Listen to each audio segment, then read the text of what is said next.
Hello friends, 2 जून की news items देख लेते हैं। द हिंदू न्यूज़पेपर से ये 10 न्यूज आइटम्स पिकअप की गई है, इनको डिटेल में डिस्कस करेंगे।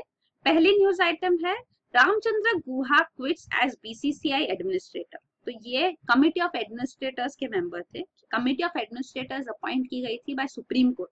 तो सुप्रीम कोर्ट ने जब बीसीसीआई के related IPL match fixing scam जो हुआ था, उसके अंदर उन्होंने एक बॉडी एस्टैब्लिश की थी, पैनल एस्टैब्लिश किया था जिसको लोधा पैनल कहते हैं। तो उन्होंने इस पे इन्वेस्टिगेशन किया था और उसके बाद इस लोधा कमेटी को ये भी मैंडेट दिया गया सुप्रीम कोर्ट से कि वो सजेस्ट करे रिफॉर्म्स ऑफ बीसीसीआई। तो बीसीसीआई रिफॉर्म्स उन्होंने सब सजेशंस दिए हैं और ये सारे रिकमेंडेशंस सब सुप्रीम कोर्ट को सबमिट किए गए। इनमें से कई कई सारे रिकमेंडेशन सुप्रीम कोर्ट ने एक्सेप्ट किए हैं और उनको इम्प्लीमेंट करने के लिए भी उन्होंने लोधा पैनल, ये Lodha panel is headed by retired supreme court जज जस्टिस आर.एम. लोधा। तो इस लोधा पैनल को ये मैंडेट दिया कि वो इसको ओवरसी भी करे कि ये रिकमेंडेशंस उनके एक्सेप्ट किए गए उनको इम्प्लीमेंट किया जाए।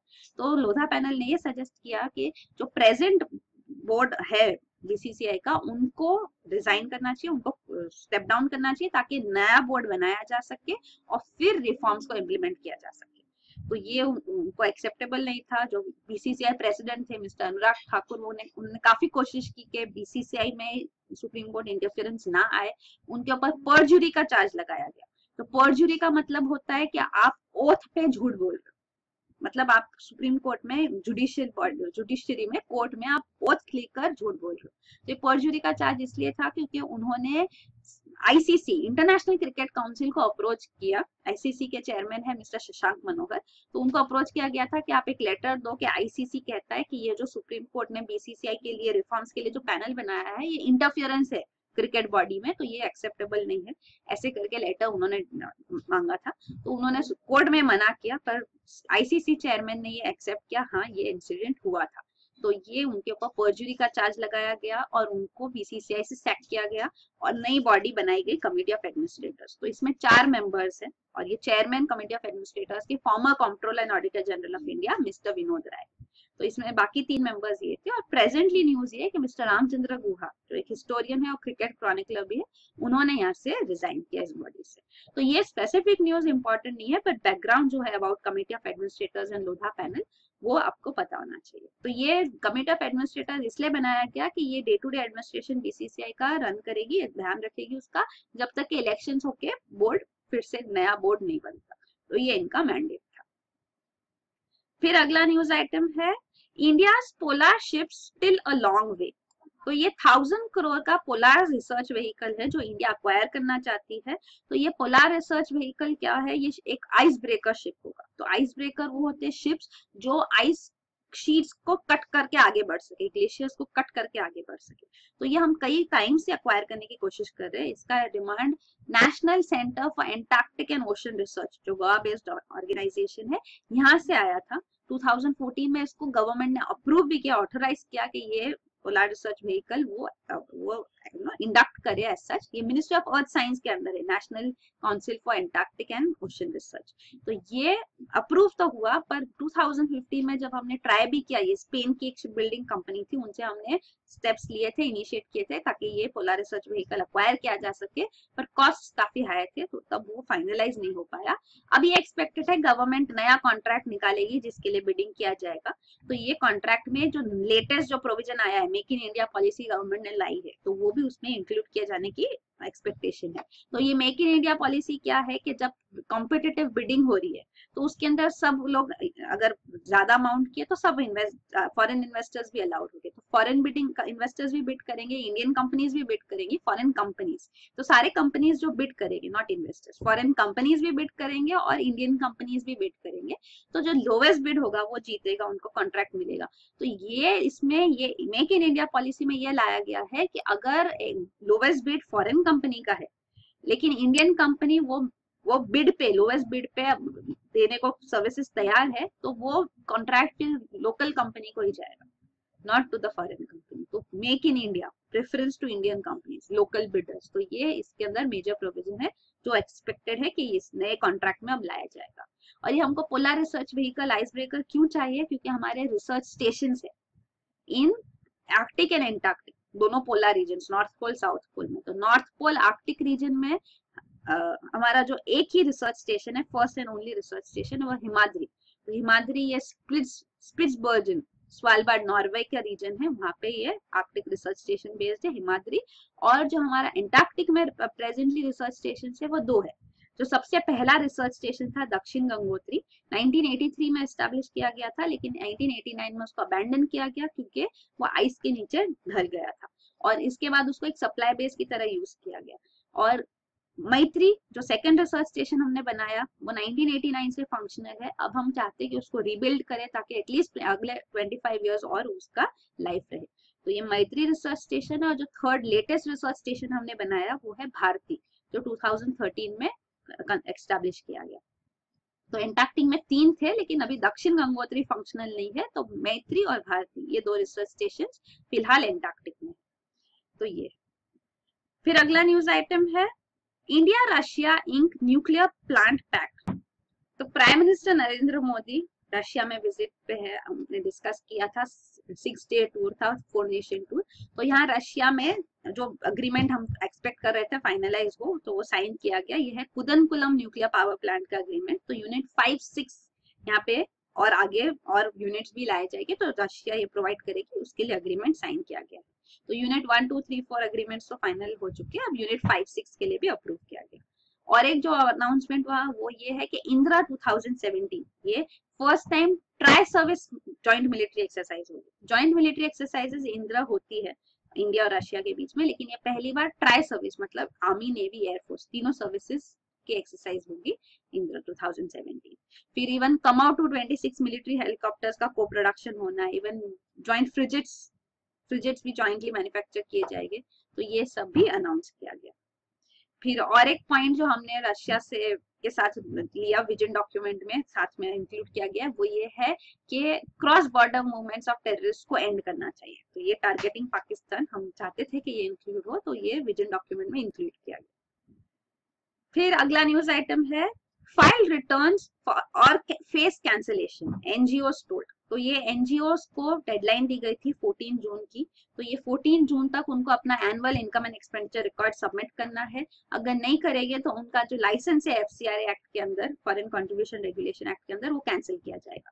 तो ये एफसीआरए एक्ट 2010 में इनैक्ट किया गया था ताकि जो एनजीओस को फॉरेन फंडिंग मिलता है उसको रेगुलेट किया जा सके, ये इंश्योर किया जा सके कि ये जो फंडिंग है वो कोई ऐसे चीज के लिए यूज ना किया जाए जो नेशनल इंटरेस्ट के अगेंस्ट है।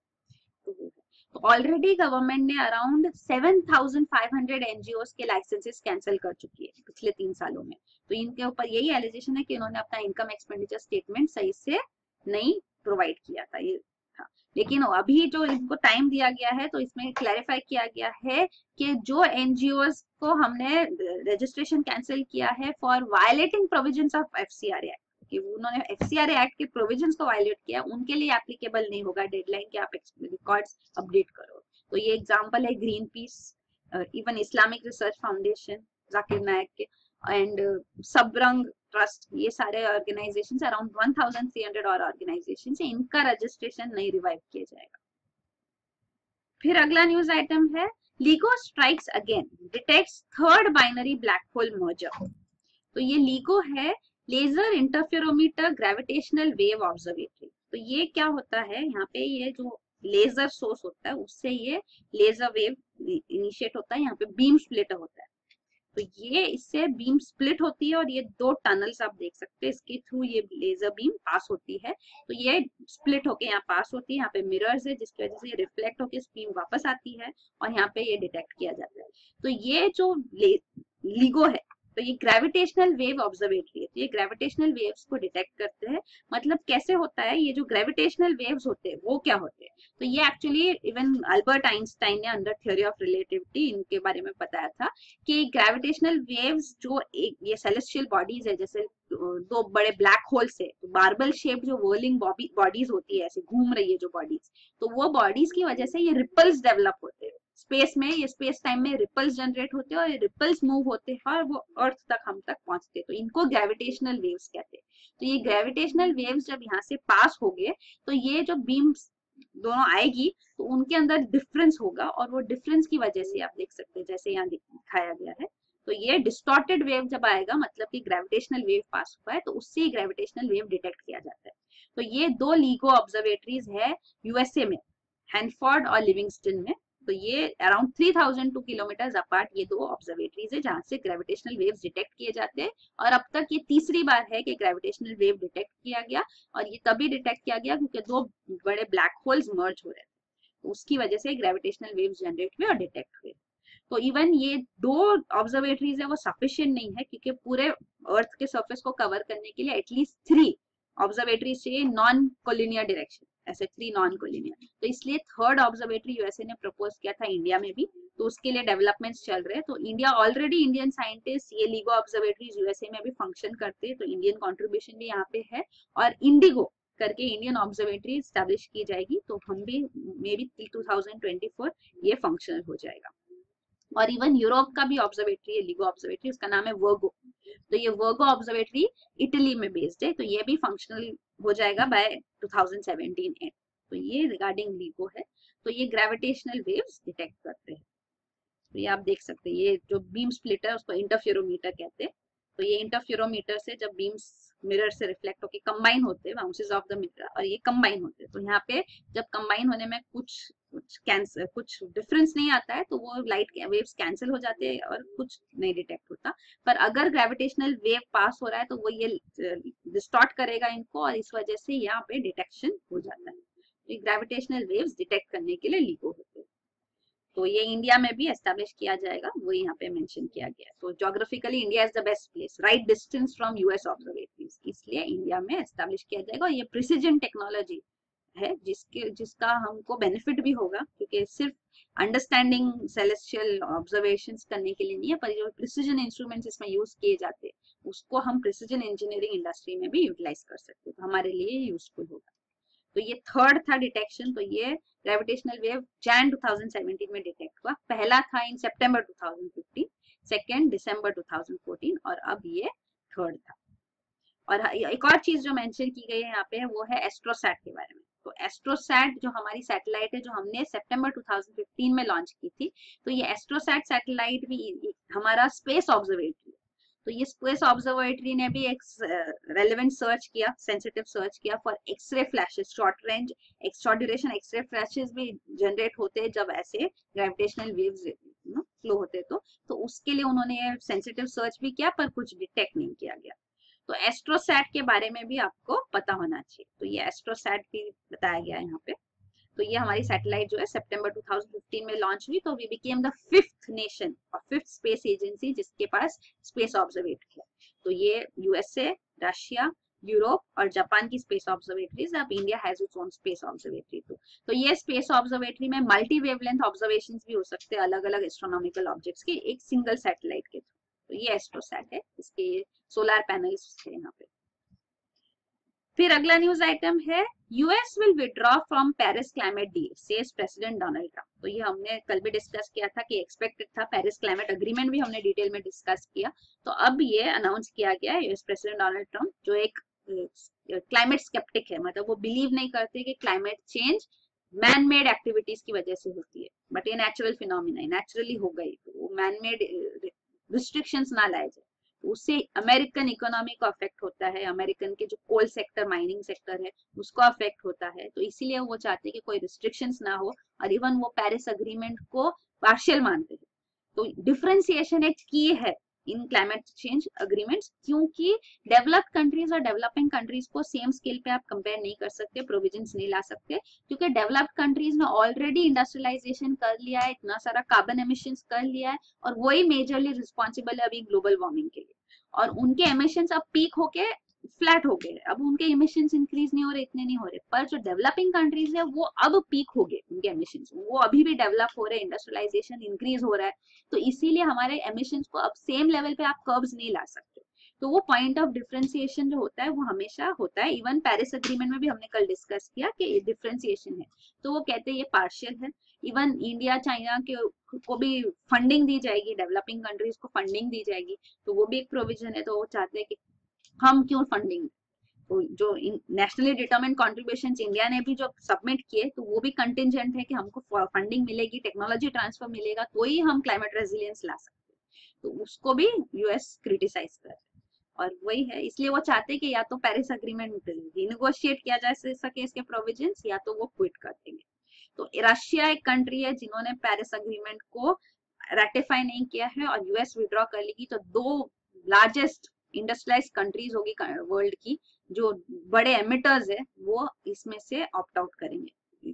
वो काफी डिफिकल्ट रहेगा for the Paris agreement to fulfil its obligation. जो उनका ऑब्जेक्टिव एम है कि ग्लोबल वार्मिंग टेम्परेचर राइज इतना ज्यादा ना हो, 2 डिग्री सेल्सियस से ज्यादा ना हो प्री इंडस्ट्रियल लेवल्स के, वो अचीव कर पाना वैसे भी डिफिकल्ट है। और with these two nations opting out, USA opting out और रशिया नॉट रेटिफाइंग, ये फिर डिफिकल्ट हो जाएगा।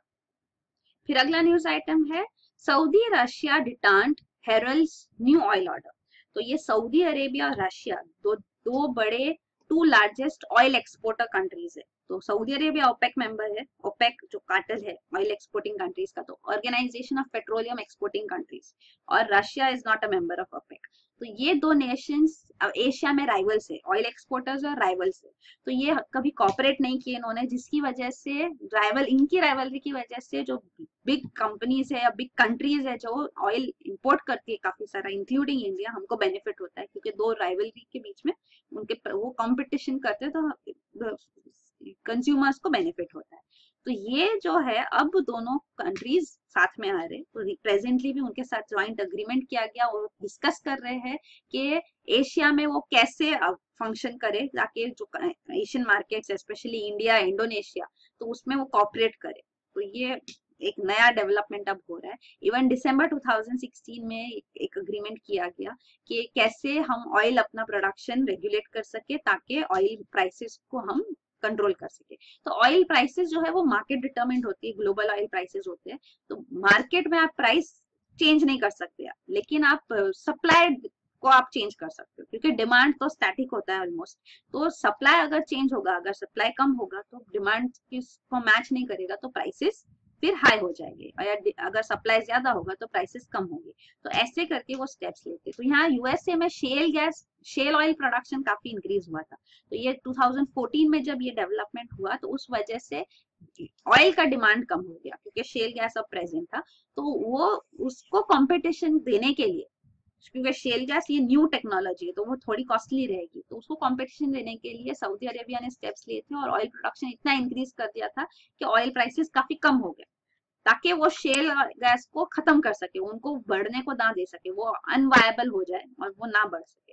लेकिन शेल ऑयल सर्वाइव, और ऑयल प्राइसेस इतने कम हो गए कि उनको इतना नुकसान हुआ कि अब जो है वो ग्लोबल ऑयल प्राइसेस उनके लिए काफी डिफिकल्ट हुआ मेंटेन करना, और अब धीरे धीरे वो प्रोडक्शन कट्स कर रहे हैं ताकि ऑयल प्राइसेस को इंक्रीज किया जा सके। तो ये स्टेप्स लिए जा रहे हैं। तो इन दिसंबर 2016 इवन यूएसए और इवन सऊदी अरेबिया और रशिया, ये ओपेक और नॉन ओपेक मेंबर्स के बीच में डील हुआ था, लीडिंग नेशंस ये दो है, तो ये डील हुआ था कि कैसे वो कितना कट्स करेंगे, प्रोडक्शन कट्स, ताकि ऑयल मार्केट को कंट्रोल रेगुलेट किया जा सके। तो ये उस बारे में भी है।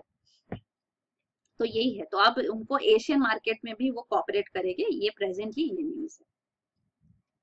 फिर अगला न्यूज आइटम है manipulation probes by SEBI hit a new high. तो अभी SEBI, securities and exchange board of India जो है, उनके जो ऑर्डर आए हैं, तो उसके अंदर काफी सारी कंपनीज को उन्होंने मैनिपुलेशन के ग्राउंड्स पे उनके ऊपर फाइन भी लगाया है, उनको बार किया है। रिलायंस इंडस्ट्रीज एक मेजर कंपनी है जिसको इक्विटी डेरिवेटिव मार्केट से बैन किया गया 1 साल के लिए, और उनके ऊपर डिस्गॉर्जमेंट चार्जेस लगाए गए 1000 करोड़ के। तो और भी 12 अदर कंपनीज भी जिनके ऊपर ये मैनिपुलेशन के चार्जेस लगाए गए। तो ये पॉइंट रखी जा रही है। तो अभी सेबी में रेगुलेशन काफी ज्यादा इंक्रीज कर दिया है उन्होंने, ताकि कंज्यूमर इंटरेस्ट सेफगार्ड किए जा सके। क्योंकि ये जो लार्ज कंपनीज है वो जब मैनिपुलेशन करती है तो कोई भी तरीके से हो सकता है, उसका स्पेसिफिक रीजन नहीं दिया गया, मतलब कलेक्टिव इन्वेस्टमेंट स्कीम्स होती है, लॉन्ग टर्म कैपिटल गेन्स को मिसयूज किया जाता है, इंटेंशनली सेल्फ ट्रेड्स किए जाते हैं, तो अल्गोरिथम ट्रेडिंग यूज किए जाते हैं। तो उस वजह से वो मार्केट को मैनिपुलेट करने की कोशिश करते हैं और उनको प्रॉफिट्स होते हैं और कंज्यूमर्स के इंटरेस्ट अफेक्ट होते हैं। तो इसलिए अब सेबी इनको रेगुलेट कर रही है। तो उन्होंने अपना पावर्स भी स्ट्रेंथन किया है। वो इवन इवन प्रोमिनेंट इंस्टीट्यूशन से वो स्टाफ ला रहे हैं, रेगुलेटर्स ला रहे हैं, ताकि वो अपना जो ये अलर्ट्स भी ला सके, उनको रेगुलेट कर सके, तो प्रोफेशनल्स लाए जा रहे हैं। इवन स्टॉक एक्सचेंजेस के ऊपर भी ये प्रोविजन है कि उनको बताना होगा सेबी को, अगर कोई भी ऐसा इंसिडेंट आता है तो उनको अलर्ट करना होगा। तो सर्विलेंस पावर्स भी उन्होंने अपने इंक्रीज किए, जिस वजह से सारे केसेस अब डिटेक्ट किए जा रहे हैं। फिर अगला न्यूज आइटम है investment pact system needs review. तो ये है इन्वेस्टमेंट अग्रीमेंट्स के बारे में। तो जो इंटरनेशनल इन्वेस्टमेंट अग्रीमेंट्स होते हैं उसमें एक मेजर प्रोविजन होता है investor state dispute settlement mechanism. तो ये काफी इंपॉर्टेंट कीवर्ड है, इसके बारे में आपको पता होना चाहिए, कई बार न्यूज में आएगा। तो ये investor state dispute settlement mechanism क्या होता है कि अगर इन्वेस्टर है, फॉरेन इन्वेस्टर है, और स्टेट मतलब गवर्नमेंट, जो नेशन कहाँ पे जहाँ जिस कंट्री में वो फॉरेन इन्वेस्टर इन्वेस्ट कर रहे हैं, अगर इन दोनों के बीच में डिस्प्यूट होता है तो वो डिस्प्यूट सेटलमेंट मैकेनिज्म क्या होगा, थ्रू इंटरनेशनल आर्बिट्रेशन। तो ये एक पॉइंट है जो डेवलप्ड कंट्रीज काफी स्ट्रांगली एंडोर्स कर रही है, इवन चाइना एंडोर्स कर रही है इसको, ताकि इसके ऊपर एक पूरा अग्रीमेंट फाइनलाइज किया जा रहा है। इन्वेस्टमेंट फैसिलिटेशन अग्रीमेंट जो है, जो WTO पे प्रपोज किया जा रहा है कि सारे कंट्रीज को एक्सेप्ट करें और इसको एट ग्लोबल लेवल इसको इम्प्लीमेंट किया जा सके। तो ये इन्वेस्टमेंट फैसिलिटेशन अग्रीमेंट को हम अपोज करते हैं, हमारे साथ बाकी सारी कंट्रीज भी है जैसे साउथ अफ्रीका एक्सेट्रा। तो ये हम अपोज इसलिए करते हैं क्योंकि अगर इन्वेस्टर और स्टेट का डिस्प्यूट है तो पहले लोकल एवेन्यूज को आपको एग्जॉस्ट करना होगा। मतलब कि आप पहले नेशन की जुडिशरी में जाओ, जो जुडिशियल प्रोसेस है वो आप अपील्स में जाओ, वहां पे अगर आपको रिस्पाइट नहीं मिलता तो आप इंटरनेशनल आर्बिट्रेशन के लिए जाओ। तो ये इंडिया ये चाहती है, क्योंकि अगर ऐसा होगा तो सारे फॉरेन इन्वेस्टर्स हमको इंटरनेशनल आर्बिट्रेशन में ड्रैग करेंगे, और कई हमने केसेस हारे भी है, जैसे वोडाफोन का एक मेजर केस था। तो उस वजह से भी गवर्नमेंट का एम्बेरसमेंट होता है, और इसीलिए हम चाहते हैं कि ये investor state dispute settlement mechanism हम नहीं एक्सेप्ट करें, क्योंकि ये इन्वेस्टर फ्रेंडली है। और जो यहाँ पे लेबर्स यूज किए जाते हैं, जो लोकल मार्केट्स है, जो कंज्यूमर्स है, उनके इंटरेस्ट नहीं देखे जाते, सिर्फ कैपिटल को प्रोटेक्ट किया जाता है और रिटर्न्स कैपिटल पे सही मिलने चाहिए, वो सेफ गार्ड किया जाता है। तो ये पॉइंट हाईलाइट की जा रही है, और इसके लिए हमने अपने बायलैटरल इन्वेस्टमेंट ट्रीटीज को भी अब रीनिगोशिएट किया है। हमने सारे बायलैटरल इन्वेस्टमेंट ट्रीटीज को लैप्स कर दिया यूनिलैटरली, और उनको हम रीनिगोशिएट करना चाहते हैं on the basis of model BIT। इसके अंदर मेजर एक यही प्रोविजन है कि ये investor state dispute settlement mechanism हम international arbitration as a first step हम अलाउ नहीं करेंगे। अगर सारा एग्जॉस्ट कर लिया आपने लोकल एवेन्यूज, नेशनल एवेन्यूज जो है जुडिशियल सिस्टम, उसके बाद इंटरनेशनल आर्बिट्रेशन हो सकता है ऐसे। तो वो है। फिर अगला न्यूज आइटम है the last one, TRAI floats consultation paper on data speed.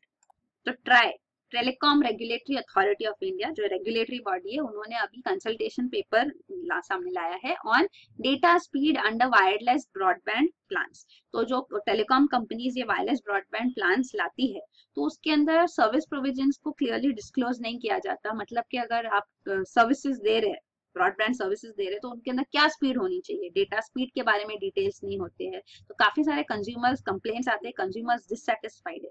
इसलिए ये कंसल्टेशन पेपर लाया गया है, क्योंकि टेक्नोलॉजी के बेसिस पे वो अपना सिम कार्ड्स भी सेल करते हैं कि 2G है, 3G है या 4G है, पर फिर उनमें डेटा स्पीड क्या होगी वो स्पेसिफिकेशन नहीं होता, प्लस डिफरेंस भी इनमें क्या है वो भी कंज्यूमर को इतना अवेयरनेस नहीं होता। तो इसीलिए अब ये कंसल्टेशन पेपर के बेसिस पे फिर आगे स्टेप्स लिए जाएंगे। तो ये न्यूज है। तो यही है न्यूज आइटम्स। Thank you.